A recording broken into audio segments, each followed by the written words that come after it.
You wanted £10 million, which was just silly, isn't it? Talk about pricing yourself out. It's funny, my dad. He's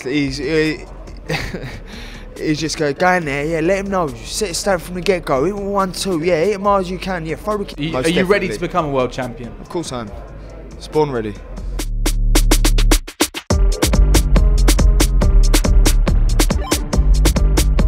Conor, thanks so much for welcoming us to the gym just a few weeks ago for your huge fight in April against Chris Heerden. I guess you're raring to go now after what was such a successful 2021. Yeah, of course. I mean, I want to start the year with a bang. The start of the year as I mean to go on. And I'm just excited to get back out there, mate. I've been ready to go for a while now. When you look at the victories you had last year, Vargas, Granados, then Chris Algieri at the end of the year, how much do you feel like you were able to develop last year? I was able to develop loads. I mean, you're working constantly.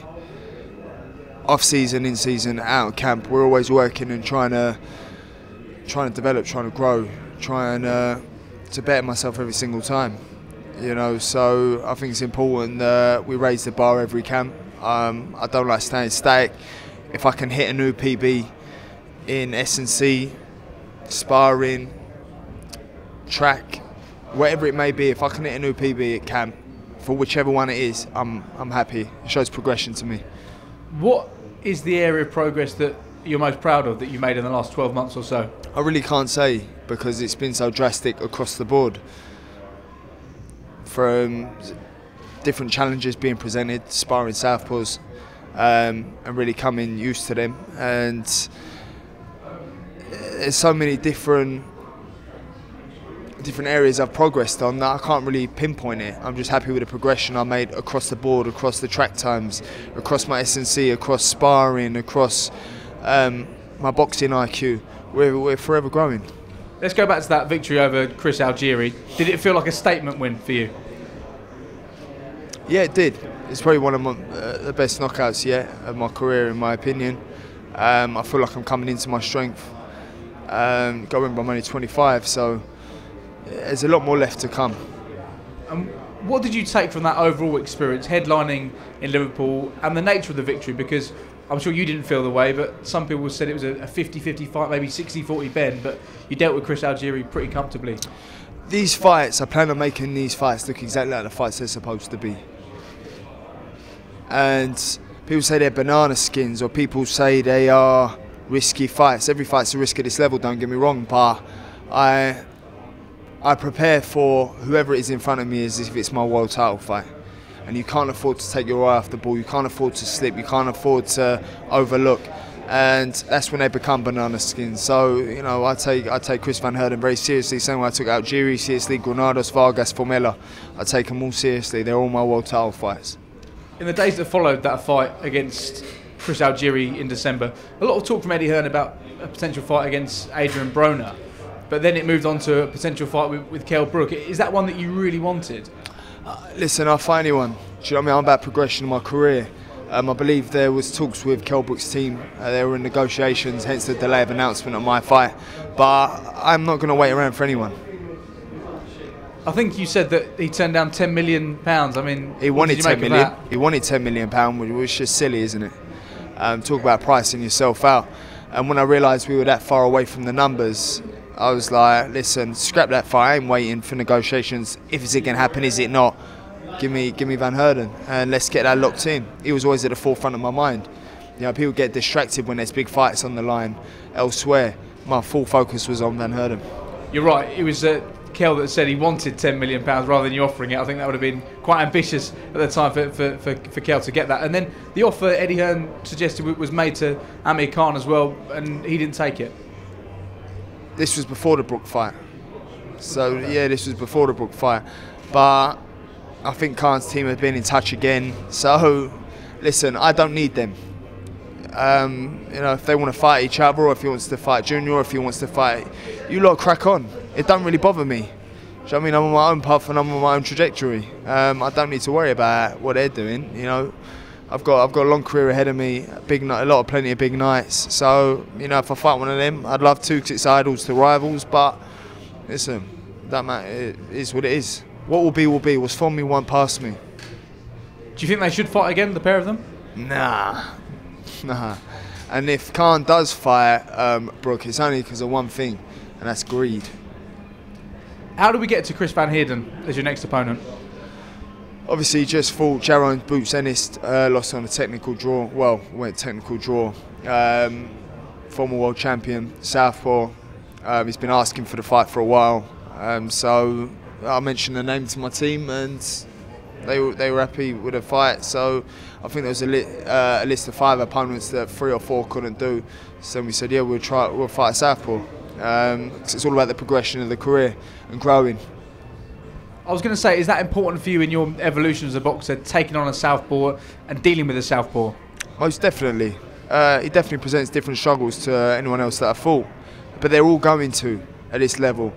You got to remember, I haven't had an extensive amateur career, so I haven't fought all the styles out there. He's a different style, but I believe I can overcome anything presented to me on the night. He's been inactive for a while, and obviously fans see you as a clear favourite on that night against Chris Van Heerden. But I guess you'll be preparing for the best version of him, and as you say, every shot, every fight you have, it feels like a world title fight. You deal with that way. Most definitely, but you can't listen to the public. I can't go listen to the public and go, they reckon it's going to be an easy fight, it's going to be an easy night's work. I'll slack in training, or I'll miss this or I'll miss that. At the end of the day, this is his opportunity. This is his big moment, and I'm sure he's going to make sure he's going to take it with both hands. But I'll be too much firepower. Do you find it easy to shut out that noise from the fans, because everybody can tell that there is momentum building now? No, I don't really. I'm just focused on doing what I've got to do. I really do. I don't really pay no mind to what the general public have to say, because they're the general public. In terms of boxing, I'm just listening to my coach, I listen to my dad, I listen to my team, and that's it. I don't get distracted by all the noise. In terms of those messages from your dad and the support you have from him, has that changed as you've progressed through the sport? In terms of? The messages he's delivering to you. At the beginning you might have required more advice, but now you're becoming a star and a name in your own right now. No, he's just funny, my dad. He's just go in there, yeah, let him know, set it stand from the get-go, hit 1-2, yeah, hit him hard as you can, yeah, throw the kick. So it's one of them ones with my dad, which is fine. You go, yeah, knock him out and all that. That's how my dad. That's just how my dad's approach is with all my fights. Do you get the impression that he truly has believed in you since the beginning, or are some of those moments that you've had in the last year or so really captured his imagination and made him really, really believe? No, he believed from day one, even when no one else did, even including myself. When did you start believing? About a few years ago, 2 years ago, 3 years ago. My Formella victory was when I started really believing. What was your mindset then when you were going through the ranks as a pro? But as you mentioned before, you had limited amateur experience. So what was it about for you then? It was about how far can I go. It was about I'm going to reach my full potential. But now I realise my full potential is world champion. And you believe that can happen this year? Are you ready to become a world champion? Of course I am. It's born ready. What challenge do you think lie ahead of you this year? What do you think is possible? Listen, I've gone through adversity a few times in my career. Listen, if I go through adversity again, it's nothing, it's growth. You know,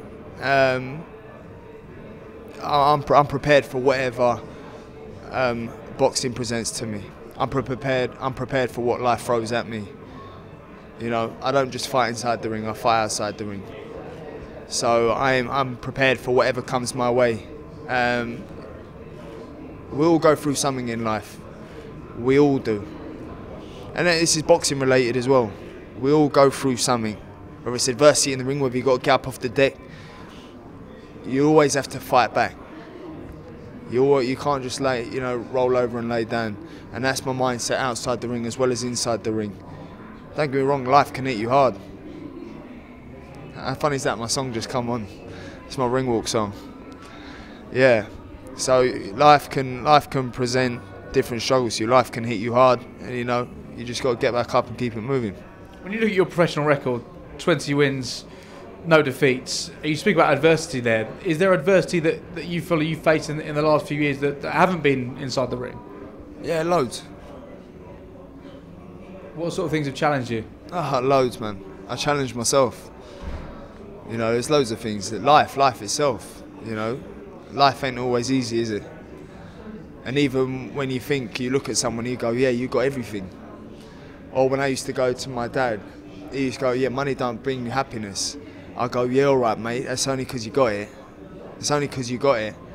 Do you know what I mean? But when you're chasing money, or if that is the goal, you'll never be happy, because there's always I used to look back 4 or 5 years ago, only dream of being in the position I'm in now. How am I looking for more? How is this not enough? When 3 years ago, I could only dream of living the life I live now. Do you know what I mean? So money don't bring you happiness. You know, it's just about being the best man I can be. So how happy are you now compared to where you were a few years ago? You've got a beautiful family. You're doing so well inside the ring. You've got a great relationship with your dad. I'm happy. Yeah. I'm happy. I'm blessed. I count my blessings every single day. There's not a day that goes past where I don't show gratitude. Eddie Hearn was talking about this fight, and he described it as the toughest test yet for Conor Benn. I know that sometimes annoys you, because you say that every challenge you get given, you meet it head on. How do you feel about him saying that? Again, he's entitled to say what he needs to say. If you don't prepare like it ain't going to be your toughest fight yet, then you've got something to worry about. In my head, this is my toughest fight yet. And fingers crossed you get through this fight on the 16th of April. What do you think lies in store? Are you looking at that fight between Ugas and Spence thinking, I'd like the winner of that? Yes, definitely. Either one of them. And when you look at what you've done so far in your career, and you look at those two champions, where do you stack up compared to them? I think I have every fighting chance. I've got 2 arms and 2 legs. You got to back yourself. You have to back yourself. Like, you have to back yourself. Imagine going into war, going, I think I'm going to lose this war.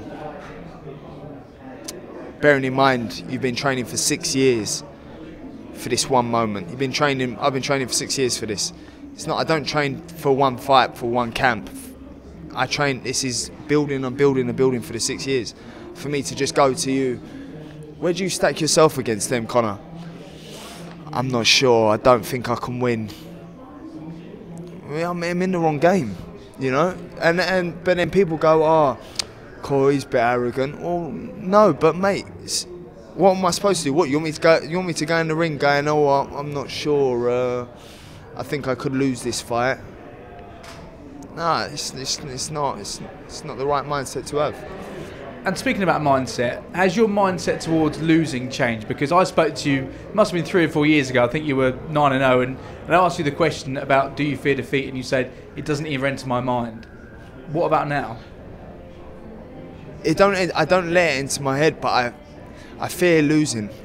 I fear losing in terms of I train so hard because I fear losing. Like I love winning, but the fear of losing, I wouldn't be able to deal with it. I can't lose. It don't enter my head because I just can't lose. But then I can't beat myself. That's my fear is I can't let myself beat myself in terms of not putting in the work or in terms of not doing what I should be doing. I do everything I can to make sure I win. If the guy turns out beats me on the night, I can't say that's fine, but I just can't let myself beat myself. Looking at potential names that you could fight later this year, Josh Taylor looks like he may step up to welterweight. Is that a fight you'd like? Because I spoke to him earlier this year and he actually suggested that it was a fight he loved. It wasn't trash talk, and he said that would be a great fight. With me, love that fight, 1,000,000%. We could have that fight. I mean, I'm fighting at Southpaw April 16th, so that fight could be next. You got these big fights, and we want these big fights, the big British showdowns. Do you feel like you're ready for them and you want them now? If it's not a world title shot, you want the likes of Taylor, you want the likes of Khan, you want the likes of Brook? Yeah, most definitely. Most definitely. A week after your fight on the 16th of April, we do have the huge fight at Wembley Stadium between Tyson Fury and Dillian Whyte. So before we go, I need to ask you, what is happening in that fight? Because many tip in Tyson, but some feel Dillian does have a chance. I think Dillian definitely does have a chance. Like, don't get me wrong.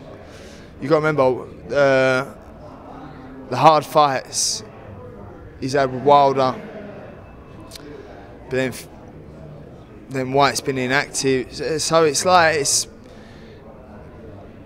a hard one. It's the heavyweights. It's the heavyweight division. A punch can change the game, and Fury's shown that he has the punching power as well. So listen, when you're getting it with 17, 18 stone, 19 stone on your chin, you definitely know about it. So it's a tough fight for both men. I'd like to think White could win, but I wouldn't be putting my money anywhere. I'd sit on the fence this one. I wouldn't place a bet on this one. Would you put any money on it going 12 rounds? Yes. Yeah. I could see it going points.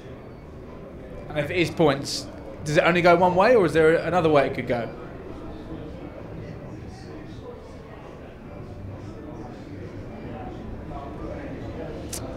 I still think White could win on points. Wow. I do, because he's robust, he's rugged, he comes in, he fights. He'll take the fight to Fury. But then Fury's a fighting man, so it's like, it just makes for a great fight.